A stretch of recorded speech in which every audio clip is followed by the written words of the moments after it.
Hello दोस्तों, आपका अपना परिवार ऑनलाइन मस्त क्लासेज में आप सबका तहे दिल से स्वागत है। दोस्तों, आज की इस वीडियोज़ में हम आप सबको सामाजिक विज्ञान के महत्वपूर्ण प्रश्नों से रूबरू कराने वाले हैं। ये सारे प्रश्न आपके लघु उत्तरीय प्रश्न हैं और आप देख सकते हैं कि सारे प्रश्न आपके बोर्ड एग्जाम में पूछ चुके हैं। देखिए, ये बोर्ड मॉडल पहला है, 17-18 में ये प्रश्न आया हुआ है।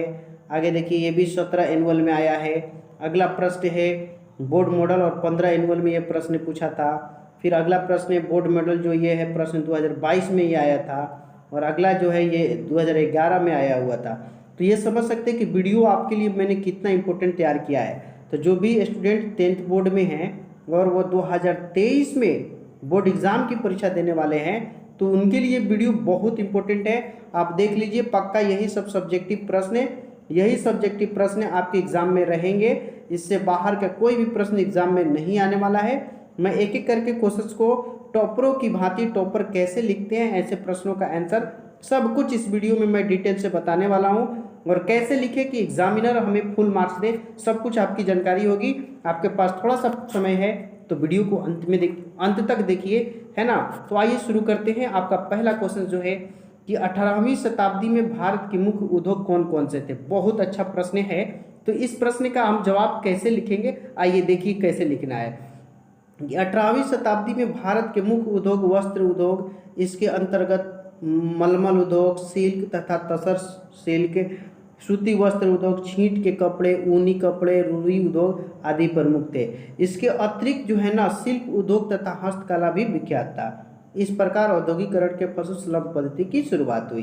बस ये छोटा सा प्रश्न आपको याद रहना है। मलमल उद्योग, सिल्क उद्योग, तसर सिल्क, सूती वस्त्र, छींट, शिल्प उद्योग, ये सब हमें 18वीं शताब्दी में भारत के उद्योग थे। ठीक है। अगला प्रश्न तो उससे भी इम्पोर्टेंट है, देख सकते हैं आप कितना अच्छा प्रश्न है कि, है ना, 17-18 में पूछा था कि कोयला एवं लौह उद्योग ने औद्योगिकरण की गति प्रदान की कैसे। तो देखिए, इसका जवाब लिखना है कि औद्योगिकीकरण में या मशीनों के निर्माण हेतु लोहा आवश्यकता था। ठीक है। तो लोहे को पिघलाना, विभिन्न तरह के मशीनों का निर्माण किया जाता था। लोहे को पिघलाने में कोयला महत्वपूर्ण भूमिका थी। मशीनों को चलाने के लिए वाष्प का प्रयोग होता था, जिसके निर्माण में लोहा के पात्र तथा ईंधन स्वरूप कोयला का उपयोग होता था। इस प्रकार मशीनों के निर्माण से लेकर उनके परिचालन तक में लोहे और कोयले का प्रयोग आवश्यक था। तो अतः यह कहा जा सकता है कि कोल यानी कि कोयला और लौह उद्योग औद्योगिकरण की गति प्रदान की, है ना। तो जो भी चीज़ था औद्योगिकरण में, उसमें कोयला और लोहा बार बार हर जगह इस्तेमाल हुआ था। लोहा के पात्र थे, ईंधन के रूप में कोयला इस्तेमाल होता था। तो इसीलिए औद्योगिकरण में लोहे ने अपनी महत्वपूर्ण भूमिका निभाई। समझ में आया। चलिए अगला क्वेश्चन तो देखिए, उसी से रिलेटेड एक अच्छा प्रश्न है ना, इजी भी है। और कैसे लिखना है मैं सब कुछ बताता हूँ, है ना। 17 में पूछा था कि औद्योगिकरण से आप क्या समझते हैं। अच्छा प्रश्न है। तो इसका हम लिखेंगे कि औद्योगिकरण भारी संख्या में नए नए मशीनों के प्रयोग को कहते हैं। वस्तुओं के उत्पादन में मानव श्रम की अपेक्षा मशीनों की भूमिका महत्वपूर्ण होती है ना। आदमी के अपेक्षा मशीन की भूमिका होती है, यानी कि आदमी न लगा के मशीन से इस्तेमाल होता है औद्योगिकरण में। इसमें उत्पादन बृहद पैमाने पर होता है, बड़े क्षेत्र में, जिसकी खपत के लिए बड़े बाजार की आवश्यकता होती है। इसके प्रेरक तत्व के रूप में मशीनों के अलावा पूंजी, निवेश, विस्तृत बाजार, परिवहन तंत्र एवं श्रम का महत्वपूर्ण स्थान है। तो ये आपके औद्योगिकरण का डिफिनीशन हुआ। इतना लिख देंगे, आपको फुल मार्क्स मिलेगा। अगला देखिए कि घरेलू और कुटीर उद्योग को परिभाषित कर लीजिए। ये बहुत इंपॉर्टेंट प्रश्न है, आप लिख लीजिए कि ये 2023 में पक्का आपकी परीक्षा में पूछेगा, घरेलू और कुटीर उद्योग। तो देखिए, घरेलू उद्योग हेडिंग लगा के आप लिखिएगा कि घरेलू माहौल में अत्यंत कम पूंजी लगाकर शुरू किए जाने वाले उद्योग घरेलू कहलाते हैं। जैसे हो गया गुड़ बनाना, अचार बनाना, ये सब क्या है, घरेलू उदाहरण है। ठीक है। कम पूंजी में जो लगाकर घर पे काम किया जाता है उसे घरेलू उद्योग कहते हैं। और कुटीर उद्योग देखिएगा, कम पूंजी, छोटे संसाधन एवं कम व्यक्तियों के सहयोग से शुरू किए जाने वाले उद्योग कुटीर उद्योग कहलाते हैं।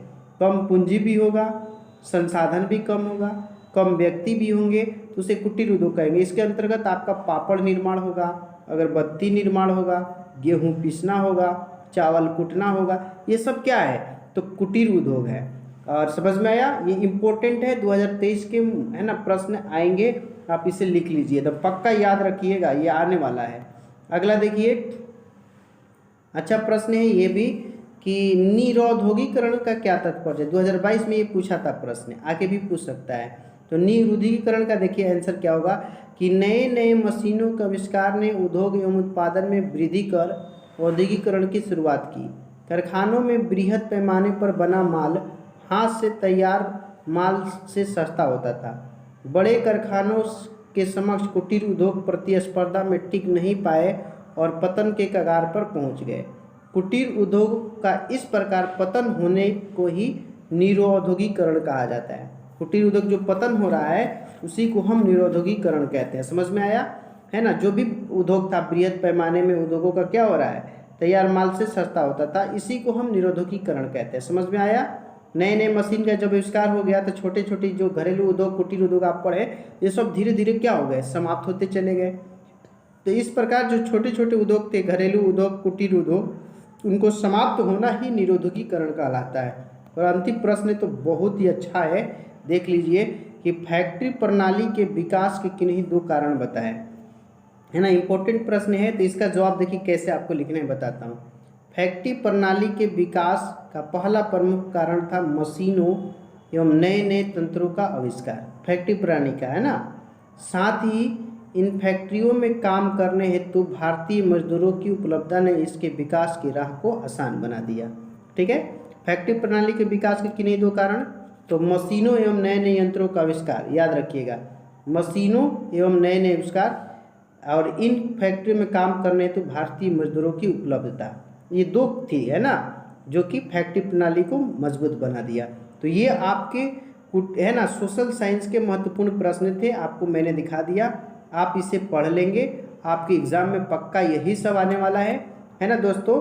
तो अगर ये आप पहली बार चैनल पे आए हैं तो आप पहले नंबर की वीडियो को आप लाइक कर देंगे, फिर उसके बाद चैनल को सब्सक्राइब करके बगल का बेल आइकन भी क्लिक कर लेंगे ताकि लेटेस्ट वीडियो का नोटिफिकेशन आपको मिलता रहे। Thanks for watching this video.